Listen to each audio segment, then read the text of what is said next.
Bonjour, frères et sœurs. Nous continuons à regarder dans nos lettres rouges ces paraboles sur le royaume. Ou comme je disais la dernière fois, Jésus semble nous présenter différentes facettes de ce merveilleux diamant qui est le royaume de Dieu. Il nous a montré à quel point que notre part, c'est de dormir. Dieu s'occupe de tout. Toi, tu répands son message. Mais aussi nous montrer à quel point ce royaume est énorme. Finalement, c'est tout le monde. Ou est-ce que ce royaume de Dieu qui envahit et le royaume de Satan qui est quand même là jusqu'à la fin? Non, avant d'arriver, je présente un certain contraste. L'autre côté complet, opposé de la facette qu'on a vue la dernière fois. Donc, Jésus va dire des choses un peu bizarres et choquantes. On est toujours dans Matthieu 13. Et ce qui est intéressant, c'est que quand tu lis Matthieu 13, allez le faire, vous allez comprendre. Quand vous lisez Matthieu 13, vous voyez que la plupart des paraboles qu'il partage, ensuite, il les explique. Sauf pour deux. Deux qui semblent être connectés ensemble, comme on va le voir aujourd'hui. Deux qui parlent du royaume aussi, mais dans lesquels Jésus n'explique rien. Nous, on va essayer de les comprendre. On va se rappeler que Jésus est la parole faite chair. Ce qu'il dit est basé sur les Écritures, l'Ancien Testament. Et comme ça, on va essayer de faire du sens de ce qu'il vient de mentionner, qu'est-ce qu'il est en train d'enseigner, et en mettant de la peau de ses premiers lecteurs, des Juifs, qui avaient des aspirations messianiques ou du royaume de Dieu spécifiques. Tout ceci dit, regardons la parabole ensemble. Il leur proposa une autre parabole. Il dit, le royaume des cieux est semblable à un grain de sénévé qu'un homme a pris et semé dans son champ. On voit que celui qui a semé dans son champ, c'est Dieu. Mais le fait que le royaume, c'est semblable, similaire à un grain de sénévé, qui, comme je vous l'ai dit, c'est le plus petit. C'est un peu choquant, ça. Pour son audience, pour ceux qui écoutaient ces Juifs-là, le royaume de Dieu est supposé d'être énorme, est supposé d'être éclatant, tout-puissant.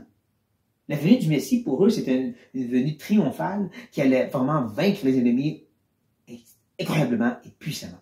Non seulement ça, il allait pas juste reprendre le pouvoir sur Israël, à la terre de Canaan, mais il allait reprendre le monde au complet. Avec ce Messie, leur chef religieux, leur chef militaire, avaient en train de faire la conquête. Donc de dire que c'est comme un grain de sénévé, non, ça marche pas.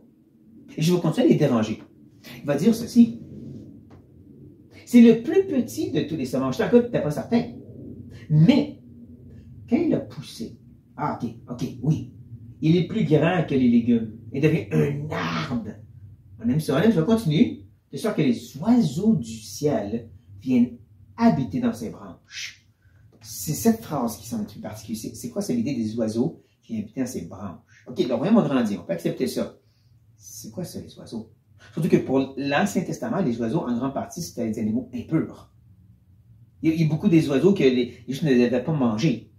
Très rares ceux qui pouvaient. Mais ils devaient utiliser certains, tel le pigeon, pour un sacrifice. En grande partie, les oiseaux, c'était impur. Et même que dans les livres prophétiques comme Ézéchiel, les oiseaux semblent représenter les nations. Les nations, les gentils, pour les faire partie du royaume de Dieu. Jamais.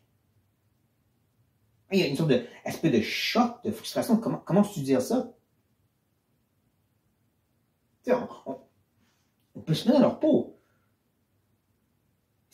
Si on entend un prédicateur dire que l'Église va être remplie de prostituées, on dirait non.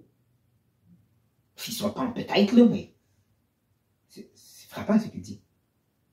Et je vais revenir à la charge avec un autre parabole, comme ce qui est connecté et qui va être encore plus frappante. Ouais, il va dire ceci. Il leur dit cette autre parabole. Le royaume des cieux est semblable à du levain qu'une femme a pris et mis dans 3 mesures de farine jusqu'à ce que la pâte soit tout levée ou tout envahie de levure. C'est ça l'idée ici. Le levain, encore une fois, dans l'Ancien Testament, c'était mal. C'était malsain, c'était même représentant de péché. Quand ils allaient célébrer des fêtes à l'Éternel, ils devaient enlever tout le levain de leur maison, parce que ça représentait le péché.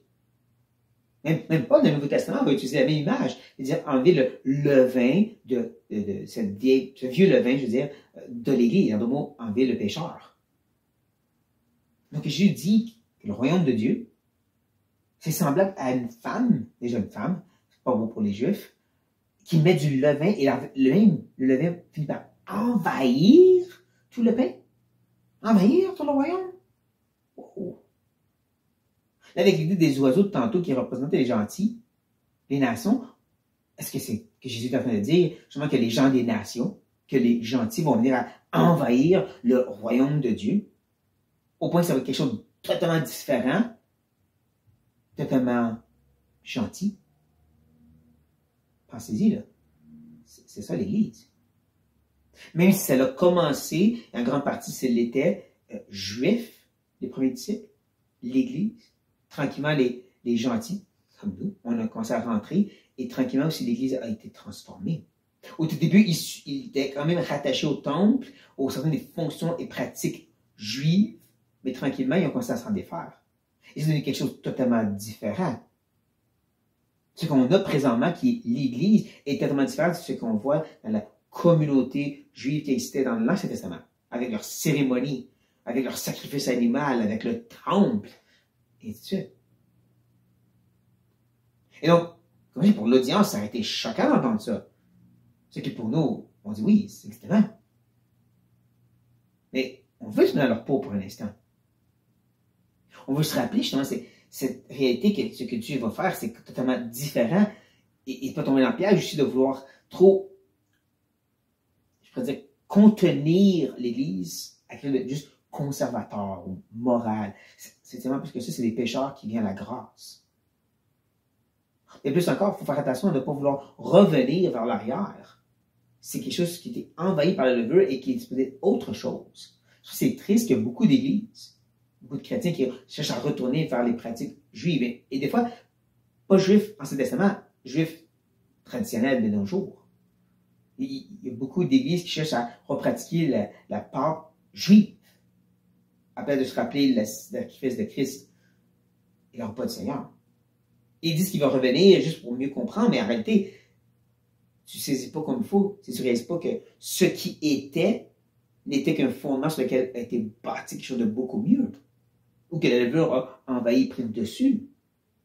C'est étonnant pour certains de dire, mais là, on veut comprendre l'ancien, on veut comprendre l'enseignement de l'ancien.